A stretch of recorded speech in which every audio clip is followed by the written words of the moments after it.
maaliif? Deebiinsaa sagaleen lammiilee bakka isaaf malu argatee dhagahamuu dhabuu isaatiin. Kana jechuun paarlaamaan keenya amala paarlaamaa sirrii kan isa taasisu akka qabaatu gochuu, akka addunyaatti dimokiraasiin ol guddisne biyyoonni ilaalu gaafilee uummataa biyyoota daandii irratti dhaganii fi walitti hidhamiinsa hawaasummaan osoo hin taane mana maree isaaniitiin murteewwan biyyaaf uummataaf kan murteessan mana maree isaanii malee qaamolee biraatiin miti. Murteen kunis uummata biyyattii biratti fudhatama guutuu qaba. Yaanni gara murtiitti akka deemu taasisa. Fedhii hawaasaa qofa kan calaqqisan qofa osoo hin taane adeemsa amansiisaa waan ta'eef kanaafuu uummanni fi mootummaan kan filannoon hin bacancaramnee fi seera qabeessa kan ta'eef sagalee lammiilee kan sirriitti filannoon adeemsisuun hundaa ol xiyyeeffannoo addaa itti kennanii kan hojjetanidha. Bifa kanaan filannoo fiixaan bahee adeemsifamee uummanni daandii irratti bahuun osoo hin barbaachisin bakka bu'oota isaaniin sagaleen isaanii waan dhagamuuf lammiileen yeroo isaan bal'aa dhimma diinagdee hawaasummaa irra oolchuun ofii fi biyya isaanii guddisuuf itti fayyadamu. Filannoo Tasfaa'ee nu jalqabsiise kilippii kana beekaatuma tabsiisaa eegalleetti deebina kilippicha. Achamaa harka fuune kabajamtoota daawwattoota Oromiyaa Miidiyaa Neetwoork nagaan keenya kabajaa bakka iftamarratti na qabu kan daawwachaa jirtan OMN irraa kan isinii dabarsaa jirru qophii keenya torbaniiti sona odeeffannoon kan jalqabnee turredha. Egaan maarree har'asi haala yeroo irratti xiyyeeffannee mariiwwan garaagaraa gochuuf deemaa jirra. An Tasfaa'ee Aminatee akkasumas Abdurazaak Duubee istuudiyoo Minisootaa irraa waliin ta'uudhaan akkasumas ogeessi teeknikaa Mahadii Yuneedii Alii nu waliin jira. Haga xumura qophii keenyatti nu waliin turaasin jennaa. Egaan akkuma jalqaba irratti argitanii qophii keenya kan irraa jalqabnu Zaak OBN kan dubbisa irraati mee daawwattoota keenya nagaa gaafadhuti gara bal'inaan gara marii keenyatti deema. Daawwattoonni keenya bakka adda addaa irraa nu daawwachaa jirtan akkam jirtanii akkuma argitan kilippiin amma ittiin eegalle ka OBN irra deebina. Amma ibsi waa'ee filannoo ilaalchisee ibsi waajjira muummicha ministeeraatiif bahe jedhanii kaleessa ibsi mana maree nageenyaa irraa bahe jedhanii amma immoo ibsi biraa bahe. Egaa ibsa yeroo cinqaati wanti achi keessa jiru waan nama kofalchiisus waan nama seeqqachiisus akka hin seeqqanne keessi keenya madaa jira. Keessa keenya madaa qabanneeti malee wanti namichi kun ittiin adeemaa jiruu fi akkaataan biyyattiin itti adeemaa jirtu hundi haala yaachisaa keessa seenee guyyaa guyyaadhaan ibsaan akka waan biyya geggeessanii waan fakkeessee gochaa jiru jira. Hiriira naannoo Amaaraatti adeemsifamee fi ibsi mootummaa naannoo Amaaraa irraa kennames ni ilaalla. Walloo fi Wallaggas of biraa qabna. Walloo fi Wallagga hanga irraatti Walloo irraa har'a keessattuu liistiin namoota ajjeefamanii bahuu eegalee jira. Namoonni miidhaman viidiyoodhaan bahanii waan achirratti waan isaan irratti aggaammii isaan irratti taasifame dubbachaa jiru. Kuni yeroo jalqabaatiif yeroo baay'ee suuraa fi viidiyoodhuma kilippii ciccittuu achi keessaa baatu argaa turre maaltu ta'e maaltu godhame ajjechaan suukaneessaan naannoo sanii raawwatamaa ture maali kan jedhu uummanni afaan isaatiin waan irra gahe dubbachaa jira. Saniin dabalataan dhiibbaan biyyoota alaa irraa waa'ee filannoo kanas walumaa galatti haala biyyattiin keessa seentee ilaalchisee Ameerikaa, Awurooppaa mootummoonni gamtoomanii waan adda addaa ibsa adda addaa baasaa jiru. Ibsa kanniinis ni ilaallaa turtii nu wajjin gootan keessatti kana hunda ni daawwattu. Osoo yeroo muraasaaf ibsa sana itti fufsifnee qabxiiwwan marii yookaan dubbii ta'an waan hedduutu achi keessa jira. Gara ibsa saniitti deebinee walitti adeemnu Tasfaa'ee.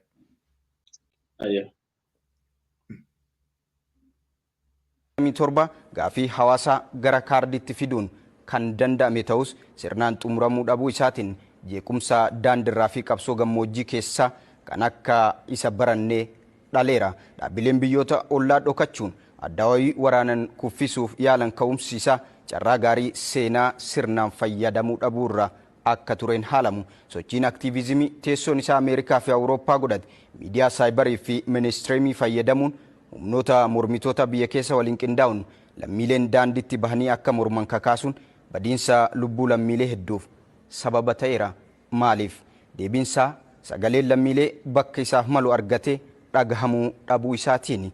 Kana jechuun paarlaamaan keenya amala paarlaamaa sirrii kan isa taasisu akka qabaatu gochuu, akka addunyaatti dimokiraasiin ol guddisne biyyoonni ilaalu gaafilee uummata biyyoota daandii irratti dhaga'anii fi walitti hidhamiinsa hawaasummaan osoo hin taane mana maree isaaniitiin murteewwan biyyaaf uummataaf kan murteessan mana maree isaanii malee qaamolee biraatiin miti. Murteen kunis uummata biyyattii biratti fudhatama guutuu qaba.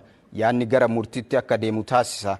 Fedhii hawaasaa qofa kan calaqqisan qofa osoo hin taane adeemsa amansiisaa waan ta'eef kanaafuu uummanni fi mootummaan kan filannoon hin bacancaramnee fi seera qabeessa kan ta'eef sagalee lammiilee kan sirriitti filannoon adeemsisuun hundaa ol xiyyeeffannoo addaa itti kennanii kan hojjetanidha.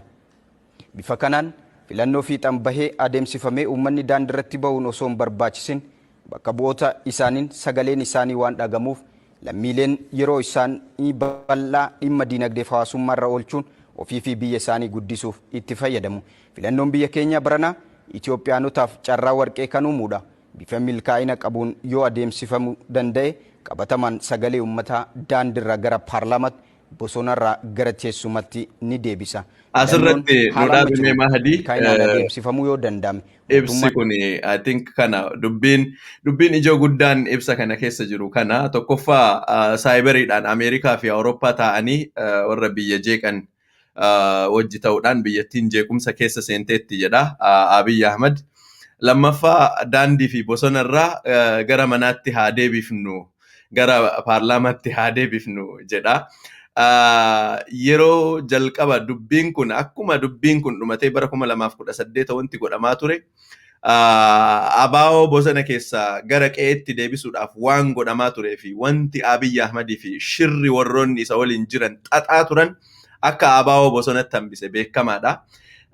Saayiberiin US fi Europe irraa inni jedhu immoo maqaa madhahuudhaa fi wanni jechuu sodaateetti malee miidiyaadhuma kanneen maqaa dhahuu barbaadee fi aktiivizimii fi saayiberii irraa biyya alaa irraa wanti godhaa jiran biyyattii dhiigaa jira jedhee amanuun isaallee waan tokko gara hundaan wanti itti dhufaa jiru aggaammiin itti dhufaa jiru akka malee sodaachisuu isaa wantootni agarsiisan ibsa kana keessatti tuqamanii jiru.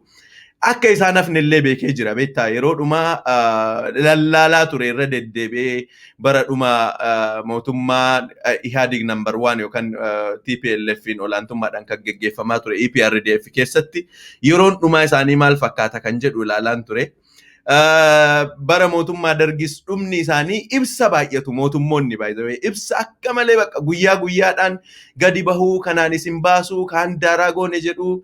Amma dhengaddaa gadi deebi'ee warroonni juntaa hojjetaatanii akkana godhaa jirtan attamitti biyya keessan maallaqa xiqqaadhaan gurgurattan Mangistuu Hayilamaariyaam yeroo sana wayyaanee fi shaabiyaa likkii isaanii galchuuf akkana gochuudhaaf jedha yeroo baay'ee waa'ee abaa'oo shaabiyaa wayyaanee irra deddeebi'aa dubbachaa ture.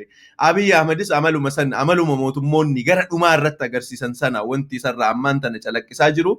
Saayiberiin US fi Europe irraa attaak godhamnee biyyattiin rakkoo keessa inni seente jedhu kun saayiberiidhuma illee gara aangootti fide. Saayiberiidhuma US fi Europe irraa qindaa'ee adeemsifameetu isa gara aangootti fide jechuu. Qeerroo fi qarreen Oromiyaa keessaa socho'anii dhiigni qeerroo fi qarree biyya sana keessatti jigee ka isa haala saniin gara masaraa mootummaatti isa fide.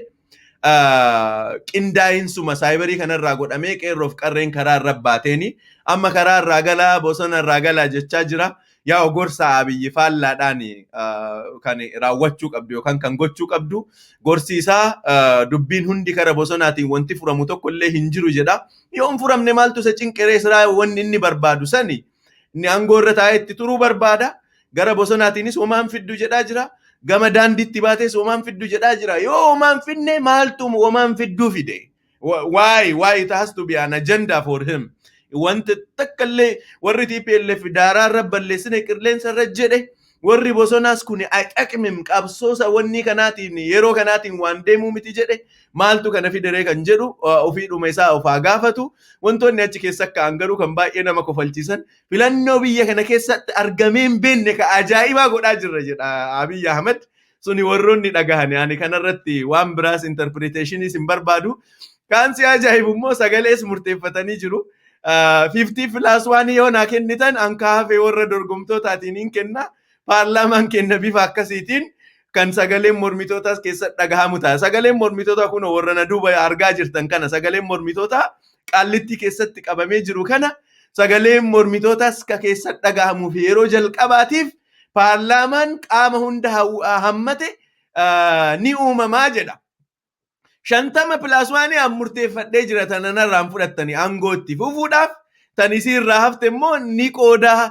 Kanaaf filannoo ajaa'ibaa adeemsisaa jira jedha. Filannoo zayitii fi sukkaaraan adeemsifamaa jiru kana waan baay'ee nama ajaa'ibu jira. Tasfaa'ee yaada muraasa irraa fudhee ka'ee booddee irratti deebi'a waan kaname.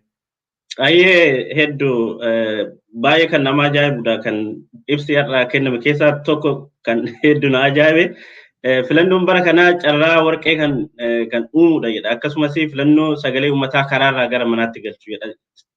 Keessumaa yeroo hayyoonni Oromoo, hooggantoonni Oromoo, paartileen siyaasaa Oromoon biyya sana keessatti qabdu, uummanni Oromoo miliyoonaan jala yaa'u, ABO fi KFO'n filannoo keessaa dhiibamanii ba'anitti Abiy Ahmed yeroo garaagaraatti kan dubbatu filannoo dimokiraatawaa ta'e akka gaggeessaa deemudha. Yeroo adda addaatti kan dubbatu ibsa guyyaa har'aa baasan keessattis kan calaqqisu kanuma. Filannoo baay'ee dimokiraatawaa kan ta'e uummanni abbaa barbaade kan filatu eenyu filata? Eenyu filata uummanni Oromoo? Adaamaa keessatti fakkeenyaaf magaalota gurguddoo akka Adaamaa, Dirredawaa magaalota hedduu keessatti warreen leellistoonni sirna nafxanyaa kan ta'an yookaan leellistoonni sirna durii bakkee baay'ee keessatti galmaa'anii jiru. Uummanni Oromoo bilxiginaa filatamu, Abiin filatamu, eenyu fa'aa filata? Hedduu waan rakkisaa ta'e kana keessatti uummata Oromoo fi yeroon kun yeroo carraa warqeedha. Filannoo sagalee uummataa karaarraa gara paarlamaatti galchu akkasumas filannoon miilanaa rakkoo biyya sanaa hundeerraa kan furuudha. Akkamiin rakkoo biyya sanaa hundeerraa furuu danda'a filannoon miilanaa kun? Hayyoonni Oromoo mana hidhaa keessa jiru, hooggantoonni Oromoo qabsoo biyya sanaa keessatti gahee guddaa kan taphachaa turan, sirni dimokiraasii biyya sana keessatti hundeerraa lafa akka qabatu kan hojjechaa turanii fi jireenya isaanii kan itti fixan qabsoo karaa nagaatiin kan gaggeessaa turan yeroo ammaa mana hidhaa sana keessatti garuu akkamiin rakkoo biyya sanaa furuu danda'a? Yeroo ammaa rakkoon biyya sanaa keessatti deemaa jiru filannoon kun akkamiin furuu danda'a? Kuni tokkoffaa uummata Oromoo tuffachuu. Uummata Oromoo qofa miti uummata biyya sanaa tuffachuu. Biyya sana keessatti waan ta'aa jiru, kiraayisisii biyya sana keessa deemaa jiru uummanni guyyaa guyyaan argaa jira. Waa'ee filannoo kanaa uummanni keenya ni beeka. Akkamiin kaardii filannoo gara boodatti bal'inaan raasa'uu dandeenya? Dirqamaan mana barumsaa keessatti iddoo garaagaraa keessatti kaardii filannoo dirqamaan uummatatti kennaa jiru. Akka waan uummanni filannoo kana akka gaariitti hawwiidhaan eeggachaa jiru filachuudhaaf, hooggantoota isaa filachuudhaaf waa jechuu barbaadee turte.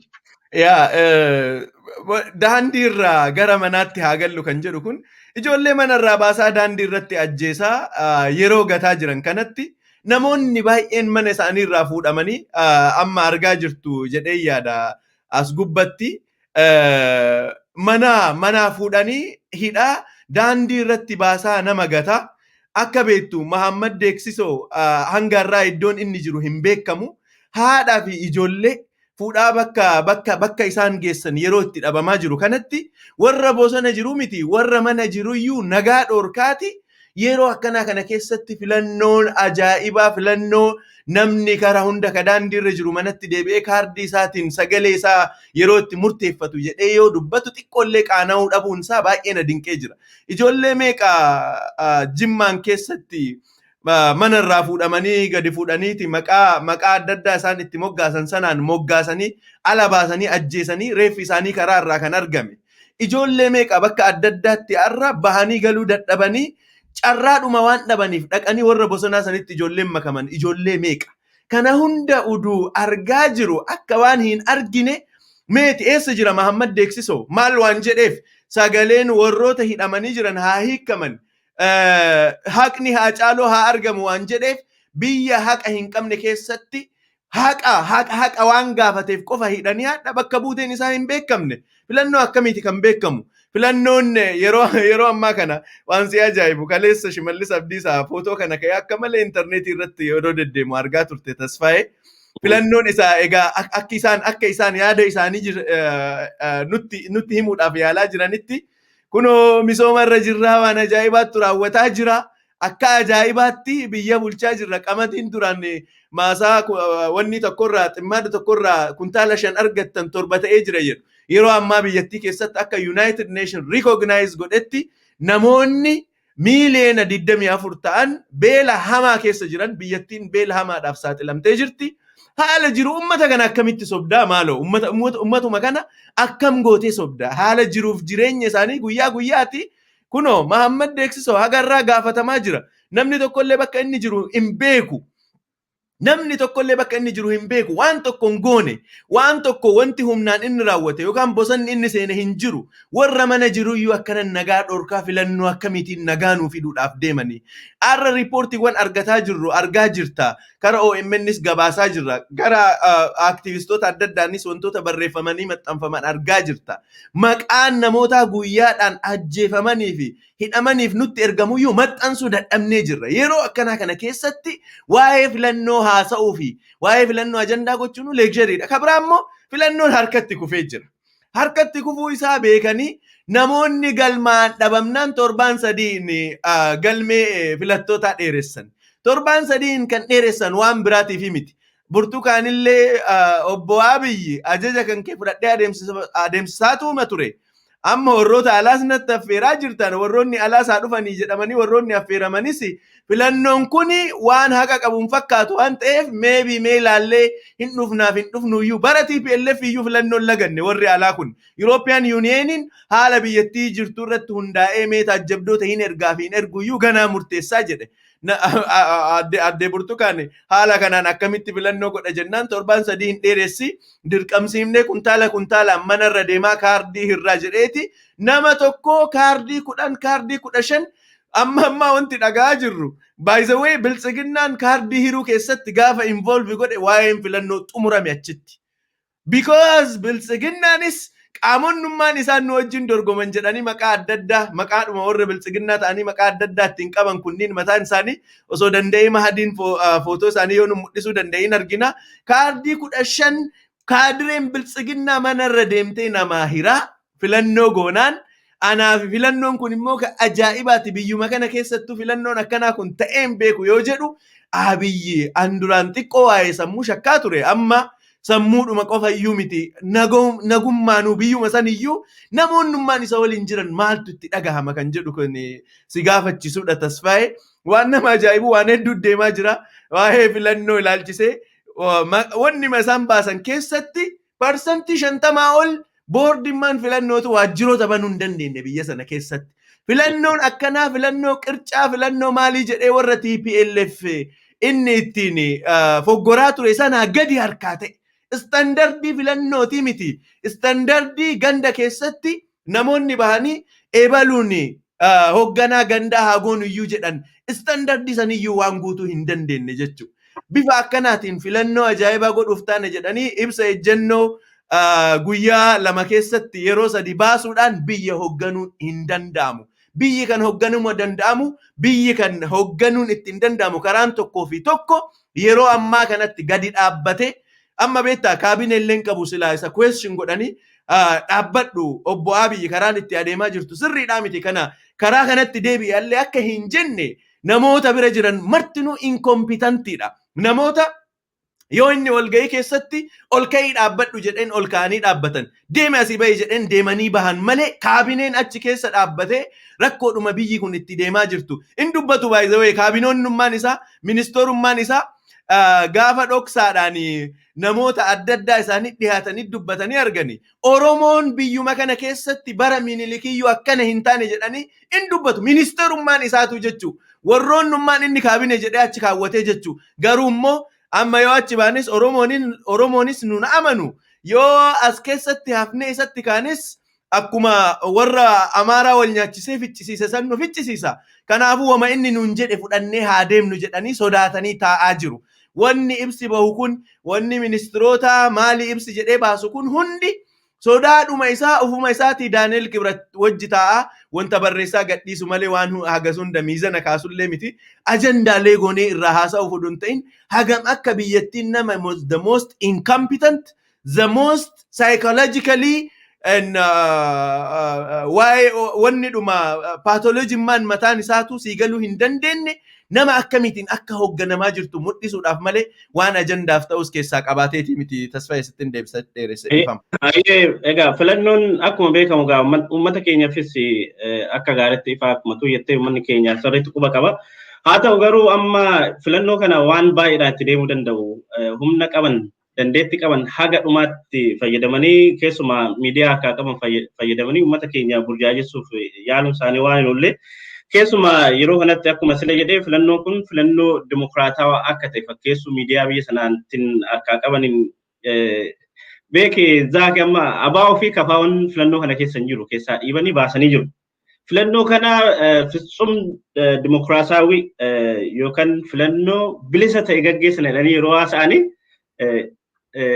dubbachuudhaaf erga abaa ofii kafaawwan filannoo sana keessaa ba'e carraan biraa uummanni Oromoo filatu maaltu jira. Kanaaf yoo dhugumallee dimokiraatawaa keessanii dimokiraatawaa keessuuf illee yaaluu numa danda'u. Maaliif carraan uummanni keenya filatu hin jiru. Kanaaf filannoo wayiitu bira kana hin jiru kan uummanni keenya jechaa jiru. Ayyoonnis akkasumas qeerroo fi qarreen biyya keessaa filannoo wayiitu bira kana hin jiru. Filannoo abaawwan keessa hin jiru. Filannoo kafaa'uun keessa hin jirre filannoo miti. Har'a dirqamaan kaardii namatti kennuu danda'u. Sukkaara fi zayitan bitattuudhaanii dirqamaan kaardii uummata keenyatti kennuu danda'u. Filannoon sagalee uummataa karaa irraa galchuudha. Kan amma maadii nutti agarsiisaa jiru. Filannoon bara kana akkamiin sagalee uummataa karaa irraa galcha? Kan karaa irratti ajjeefamaa jiru, kan karaa irratti du'aa jiru mana keessaa baafamee uummanni keenya guyyaa guyyaadhaan hidhamaa jira. Sakandii kanatti uummanni keenya ajjeefamaa jira, hidhamaa jira, dararamaa jira. Filannoon kun akkamiin furmaata ta'a? Ayyoonni keenya mana hidhaatti haa ba'an jedhanii gaafa qeerroon sagalee tokko dhageessu asittamaa fuudhanii mana hidhaa keessatti darbatu. Hedduun isaanii eessa akka lixan dhabnee jira akka Mahammad Dagsiisoo kan akka Mahammad Dagsiisoo Oromiyaa keessa lakkoofsan qaban. Kanaaf filannoon bara kanaa filannoo uummata keenya karaarraa gara manaatti galchu otoo hin ta'in filannoo uummata keenya mana keessaa baasee karaarratti baanee akkuma bara Oromoo Protest uummanni keenya gamtaadhaan bahee falmatee sirna kana ofirraa itti fonqolchuudha malee filannoon kun tasuma abadan waan fe'een iyyuu haa ta'u ulaagaa kamiin filannoo hin jedhamu uummanni keenya filannootu jedhee wanti inni filatu illee hin jiru. Walumaa galatti Tasfaayee kan sin ajaa'ibu afaanis qabee dhiifama. Filannoodhuma kanarratti walfalmiidhuma wal fakkeessaa ilmaan haadha tokkoo kan masaanuu bakka adda addaatii taatee walfalmitu kana keessatti waa jechaa walfalmaa turan. Beektaa filannoon kun waan baay'ee hamtuu Oromoodha irratti inni qabatee dhufaa jiru. Waan hamtuutu jira uummanni keenya sirriitti beekuu kan qabu. Dhimma Finfinnee fi dhimmi ijaaramsi sirna federaalaa yeroo tokkoo fi yeroo dhumaatiif biyya sana keessatti kabadu. Biyyattiin sunis yeroo tokkoo fi yeroo dhumaatiif kabaddu filannoo kana wajjin wal qabateeti. Gadi bahanii wanti isaan dubbachaa turan biyyattii kana akka bara Haayila Sillaasee fi Minilik gizaatiidhaan addaan qoqqoonnee bakka 55 naannoo 55 goonaa gadi bahaniiti karaa adda addaatiin afaan Amaaraa afaan hojii qofa oduu hin ta'in afaan official language kana ammatti akka seera biyya sana keessatti jirutti afaan Amaaraa akka afaan hojii federaalaati malee afaan hojii biyyaati miti. It's not national language. It's not official language. It's working language of the federal government. Akkas akki constitution irra taa'ee jiru. Akkaataan ammaan tana warri wal mormitootaa keessattuu qabatanii dhufaa jiran istaatisiin Amaariffaa kun hin ga'uu fi Amaariffi afaan guddaa afaan nugusootati. Afaan aadaa fi seenaa biyya kanaa ittiin himamu waan ta'eef national language ta'e ilmi Oromoo kutaa tokkorraa jalqabee afaan Oromootiin afaan Amaaraatiin afaan banachuu danda'uu qaba. Afaan Amaaraatiin barachuu danda'uu qaba. Oromiyaa maalii ka jedhu kun hafee kukkutamee Arsii Kiflaagar, Wallaggaa Kiflaagar, Sidaamoo Kiflaagar jennee akka duraan qoonne sanitti deebifna jedhaa jiran. Filannoon kun waan gaarii nu qabatee dhufaa hawwuu dhiisiti. Wannuma xiqqoo harkaan qabachaa tureyyuu guutuun guututti nu harkaa balleessuudhaaf waan adeemaa jiru. Waan tokko beektaa gaafa wal mormanii waa walitti himu dhugaadhumallee yeroo tokko filannoo bira yoo ol geessitu obboleewwan illee wal dorgommii fakkeessuudhaaf waan tokkoon gooti. Paartiin Hibir jedhamu dheengadda warra Bilisiginnaa wajjin mormii irra maal kaase mee biyya kanaaf maal qabattanii dhuftanii biyya kanaaf maal qabdan jennaan finxaaleeyyiiwwan karaa adda addaatiin jiran kana gama hundayyuu dhiifnee nu karaa jiddu galeessaatiin ummata biyya kanaa walitti araarsuu barbaannaa jedha paartiin Biltsiginnaa.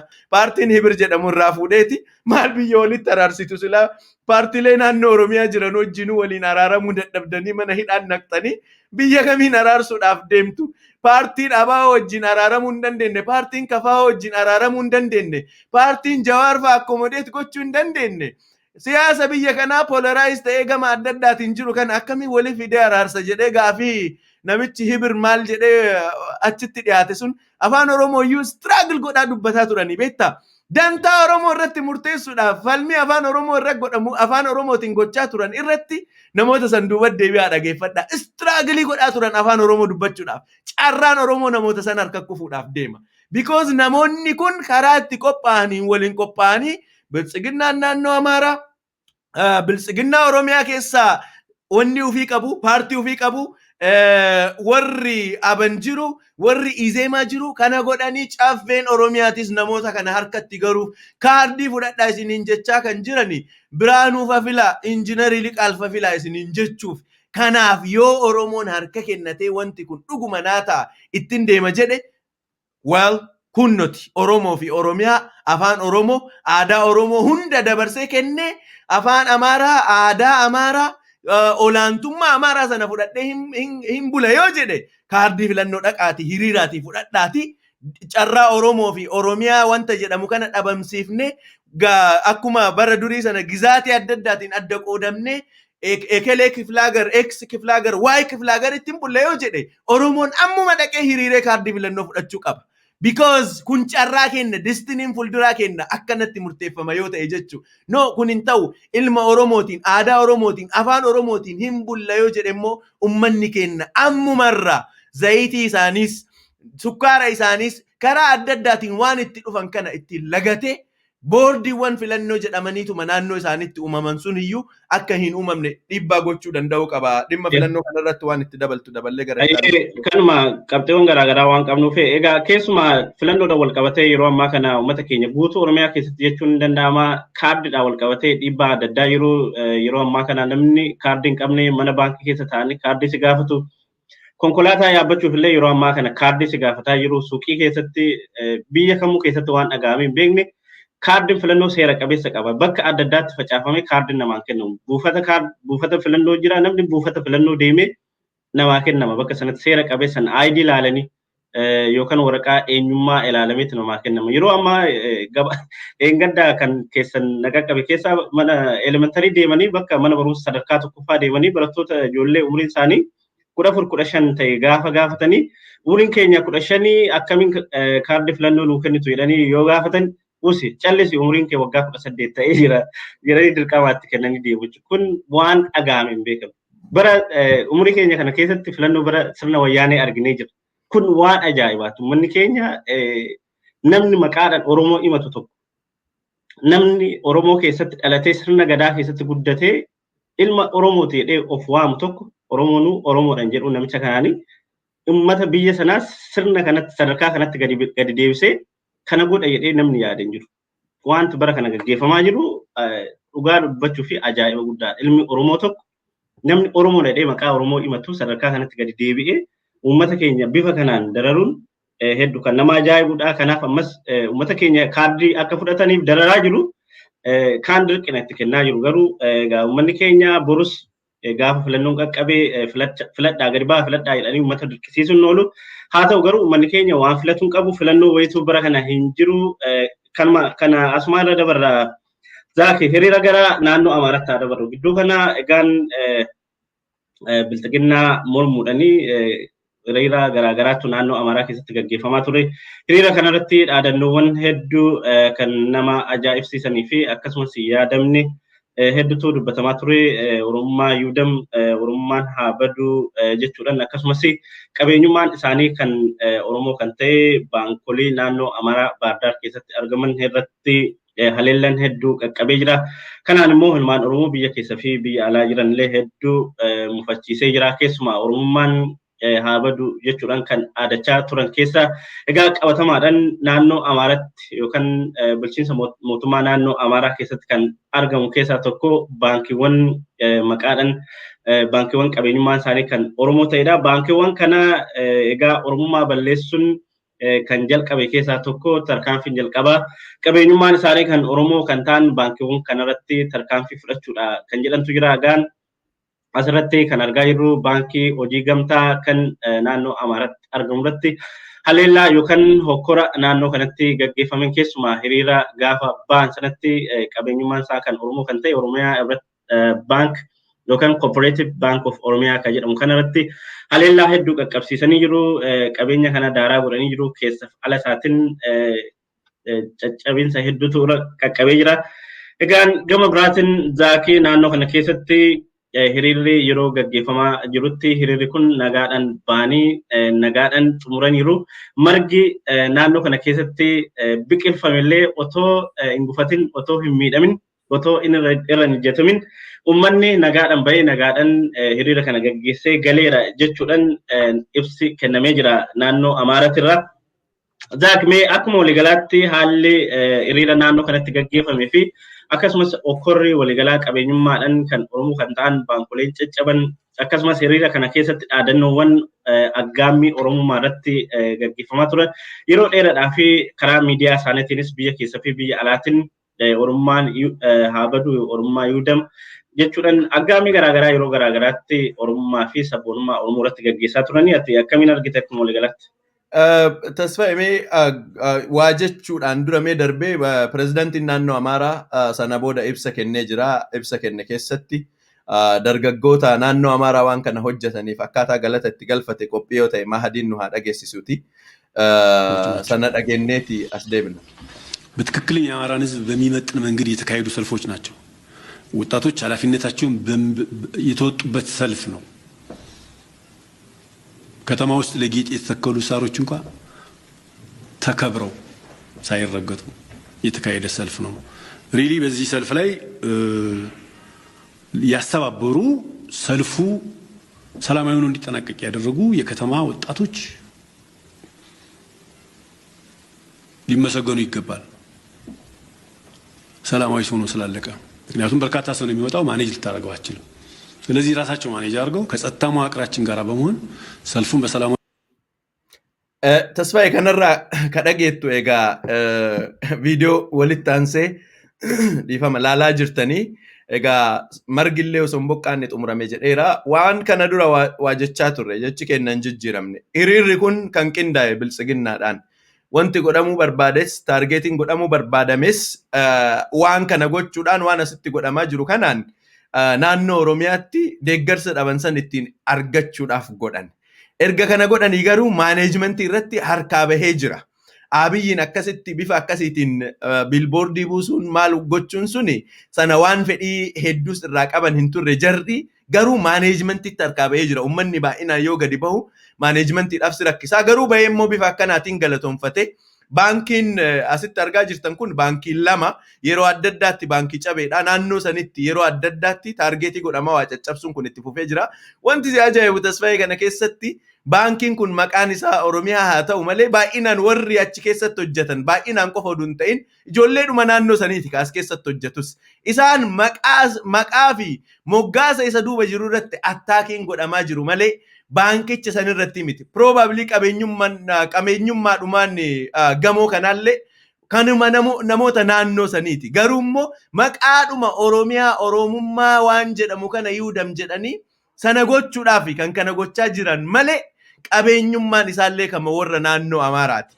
Anamma waan tokkoon gaafadha. Dhimma kana yeroo akkanaatti dhimmi akkanaa kun yeroo ta'u kanatti warroonni warshaalee wantoota maqaa Oromoo fi Oromummaa ibsan Oromiyaa ibsan qaban naannoo sanatti fankishin godhuudhaaf this is not the right time. Kana dura yaadatta Tasfaayee Waldiyaa keessatti barattoota kenna maal akka godhan, Gondar keessatti barattoota kenna maal akka godhan, Bahardaar keessatti barattoota kenna maal akka godhan, maqaadhummaan isaanii maqaa Oromoo waan ta'eef Oromiyaa keessaa waan dhufaniif qofa jechuu. Yeroo ammaa kanatti kun daldala naannoo san deemnee naannoo kana deemnee akkanan goonaa kun seera akkanaati hin dhiphatina uumamane jechuu danda'a namni. But this is not the right time to discuss about waan seerri maal jedha seera faayinaansiti seera maaliti yeroo itti jennu miti. Yeroon akka itti argaa jirrutti aggaammiin konistirakshinii mana hojii konistirakshinii obbo Gamshuu Bayyanaa irratti bara darbe ga'e hin yaadatta. Waan biraa waan ta'eef miti. Obbo Gamshuu Bayyanaa Oromoo waan ta'eef kama ijoolleen isaanii achi keessatti hojjettu beeki. Isaan waan tokko yoo warshaa wayii Oromiyaa keessatti ijaarani. Ijoollee naannoo ofiitii fidanii qaxaran. Kennammoo kan achi dhaqee hojiidhummaan hojjetu kunis kan hojjetu ijoolleedhuma naannoo isaaniiti. Sanumayyuu ta'ee maqaadhuma Oromiyaa jedhamu kana akkamitti naannoo kana keessatti arginaadha. Kanaaf ani abshaala yoo ta'an waajjiraaleen kunniin baankileen karaa adda addaatiin naannoo kanneen keessatti socho'an it's time to evacuate. Biyyattiin yeroo ammaa kana keessatti waa'ee seeraa, waa'ee deemanii waliin daldalachuu, waa'ee deemanii achirraa maallaqa argatanii yeroo itti dubbannu miti. Yeroo eenyummaan existensiin kenna question mark keessa gale. Taswaa'ee waan biraadhiis irra dubbachuudhaaf deemna. Walloodha. Ummata Walloo buqqifnee lafa saniin qabanna jedhee nama deemaa jiru. Baankii Bahar Daaritti attack godhani. Kana yoo laaltu compare and contrast yoo gootu ummata lafa ofii irratti neetivii ta'e lafarraa buqqifna jedhee ummata deemaaruun maalirraa eegda kanarraa jechuu.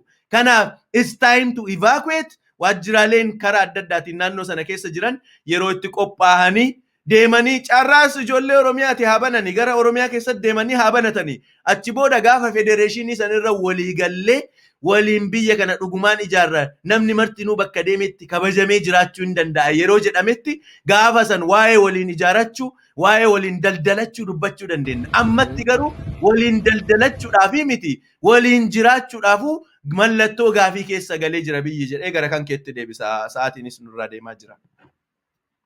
Mute irra jirta tasfaayi. Ayyee dhiifama haa ta'u yeroon keenya hedduu deemee jira waan ta'eef gaggabaasnee bira dabarraa sagantaan biraallee nu eegaa jira waan ta'eef egaan keessumaa hiriira naannoo Amaaratti gaggeeffamee akkuma jettee ergaa guddaan bilxiginnaan deeggarsa gara Oromiyaa irraa argachuudhaaf hiriirri yeroo garaagaraatti naannoo kanatti gaggeeffaman baay'eensaa kan Oromoo balaaleffatan kan uummata keenya xiqqeessanii fi uummata keenya arrabsan waan ta'eef uummanni keenya immoo kanatti dheekkamuudhaan gara bilxiginnaa waan deeggaru itti fakkaatetti hiriirri kun kan gaggeeffame haa ta'u garuu balaansaa isaanuma bilxiginnaa rafuu waan ta'ee miti mee kana asumaan irra dabarraa Zaaki Walloo fi Wallaggaa keessa ammallee lolli hin dhaabbanne itti fufee jira. Bakkeewwan garaagaraatti lubbuun namootaa guyyaa guyyaadhaan ba'aa jira. Qabeenyi uummata Oromoo ibiddaan barbadaa jira. Liyyuu Hayileen kan humni addaa bulchiinsa naannoo Amaaraa jalatti kan gara Oromiyaatti bobbaafaman uummata keenya Wallaggaa irratti hedduu rakkoo hedduu qaqqabsiisaa jiru. Qabeenya gubaa jiru, nama ajjeesaa jiru, namoota nagaa hedduu karaarraa qabanii hidhaa ajjeesaa jiru. Mee akkuma waliigalaatti daqiiqaa muraasa qabna Zaaki gama keetiin maaltu jira abdeetiin jiru akkasumas karaa Wallootiin uummanni keenya lakkoofsan hedduu ta'ee buqqaanii jiru qeef qabeenya isaaniirra kumaatamaan buqqaanii yeroo ammaa kana gargaarsa hedduu akka barbaachisutti gargaarsa hin arganne gargaarsa uummata keenya irraa gargaarsa hedduu barbaadaa jiru akkuma argitu naannoon tokko guutuun gandi guutuun aanan guutuun barbadaa'ee jira. Amma kan argaa jirtan kun bakka uummanni keenya Walloo keessa jiraachaa ture. Yeroo ammaa kana naannoon guutuun barbadaa'ee jira. Naannoo kana deebisanii ijaaruun yeroo dheeraa fudhata. Kanaaf uummanni keenya tumsi uummata keenya biyya keessa fi biyya alaatiin jalqabee jiru jabaatee itti fufuu qaba. Kanarratti waan dubbattu yoo jiraate sa'aatiin keenya dhumaa jira. Egaa Siiriyaa fakkeessanii jiru biyyi caccabee dhumatee jira. Akkuma Mahadiin asirratti isin agarsiisaa jiru kana. Magaalaa keessa laalanii biizinasa Oromoo akkuma maqaa Oromoo fi Oromiyaa irratti xiyyeeffatan jedhe sana biizinasa laalanii mana baaburaa deemanii mana baaburaa Oromoon own godhu yookaan maqaa Oromootiin jiru laalaa dhahuu bakkeewwan adda addaa suuqiiwwan adda addaa isaan taargeet godhan waan Oromoo Oromiyaa waan adda addaa waan ibsu irraa qabaannaan sun taargeetii jalqabaati ittaansee immoo eenyutu own godha kan jedhu hunda qorataniiti kan dhufanii attaakii kana adeemsisanii wanti kun turtii dhalataa Walloo tokko wajjin taasisee jira gaafiif deebii guyyoota lamaan kana keessatti kan gadhiifamu laalaa taargeetii godhamee itti hojjetamee biyya alaatii fi biyya keessaan qindaa'anii maallaqa doolaara miiliyoonotaan itti buusanii piroojeektii itti seenanidha. Namoota baay'eetu irra miidhame baay'ee irratti hojjetanii waan fidanidha. Walloon deebifnee of jalatti qabannaa ummata walloo kana buqqifnee ummata naannoo amaaraa naannoo biraa finnee naannoo kanatti qubachiifna kan jedhu irratti hojjetanii kan fidaa jiran waan ta'eef ummanni keenya gara adda addaatiin ummata walloo kana cinaa dhaabbachuu danda'uu qaba. Isaan akkuma argitan waan sobaa waan isaan irratti hin taane iyyuu qabatanii gabbahanii kunoo duunee dhumanne jechaa jiru. Ummanni keenya immoo dhugaadhaan du'ee dhumataa jira. Reeffa keenya kileem godhaa identitii isaa jijjiiraa. Reeffa keenyaan deebi'anii isaan boo'aa jiru. Ofiinu ajjeesanii deebi'anii reeffa keenyaan boo'aa jiru. Ofiinu buqqisanii deebi'anii namoota buqqaan kennaan ittiin kadhachaa ittiin maallaqa guurachaa jiru. Yeroo kanatti ummanni Oromoo waan ummata walloon cinaa dhaabbachuudhaaf qofa oduu hin ta'in aggaammiin godhamu kun qe'ee hunda keenyaa osoo nutti hin dhadhayin dura ummata kanarraa karaa adda addaatiin ummata wallootiifis birmachaa akka nutti hin dhufnes ofirraa eeggachaa yeroo itti turuu qabnudha. Wallagga keessatti wanti adeemsifamaa jirus kana gara Shaambuutti gara Horroo Guduruutti hanga ammaa milishaan naannoo Amaaraa Liyyuu Haayiliin naannoo Amaaraa galee ummata baay'ee miidhaa jira. Karaa adda addaatiin miidhaan gahaa jiru akka malee ol ka'aa deemaa jira. Oromoon carraa Tigraay kana guutuun wanti Tigraay irratti ta'ee Oromiyaa irratti hin taane hin jiru ammaan kanatti. Wanti Tigraayitti godhame gudeeddaan Tigraay godhame Oromiyaa keessa godhamaa jira.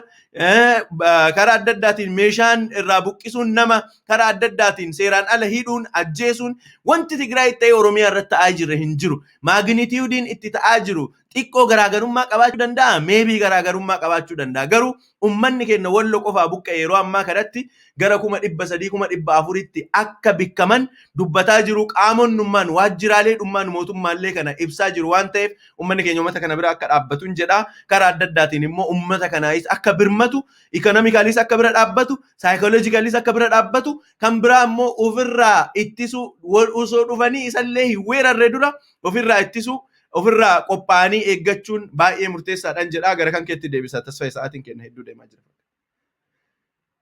Miyuutii irra jirta Tasfaayee. Dhiifama Zaaki, yeroo keenya guyyaa har'aa fixannee jira. Teeknishaan keenya maadiin karaa keessatti nu ibsee jira. Sagantaa keenya guyyaa har'aa asumatti yoo goolamne maal sitti fakkaata Zaak? Akkasuma goona yaa sa'aatiin oduu fi sa'aatiin qophiilee biroos gahaa jira waan ta'eef. Hayya nagaa kabajamtoota daawwattoota keenya haala yeroo irratti ibsa guyyaa har'aa muummicha ministeeratti yookaan waajjira muummicha ministeeratti jechuudhaan OBN irratti darbee akkasumas dhimma filannoo fi kaardiin wal qabatee haala yeroo kana uummata keenya dhiibbaa uummata keenya argaa jiru irratti akkasumas haala uummata keenya walloo fi wallagga irratti deemaa jiru irratti an Tasfaayee Aminaa akkasuma Zaak Duubee waliin ta'uudhaan marii gabaabaa goonee turre asumarratti xumuree jira. Yeroo biraa sagantaa biraatiin deebinee kan arginu ta'a. Ogeessi teeknikaa Mahadii Juneedii Alii waliin ta'uudhaan simbiraan gaa turre. Kuma jedhee yeroo biraa sagantaa biraatti walitti deebina. Bakka jirtanitti fayyaa qabaadha.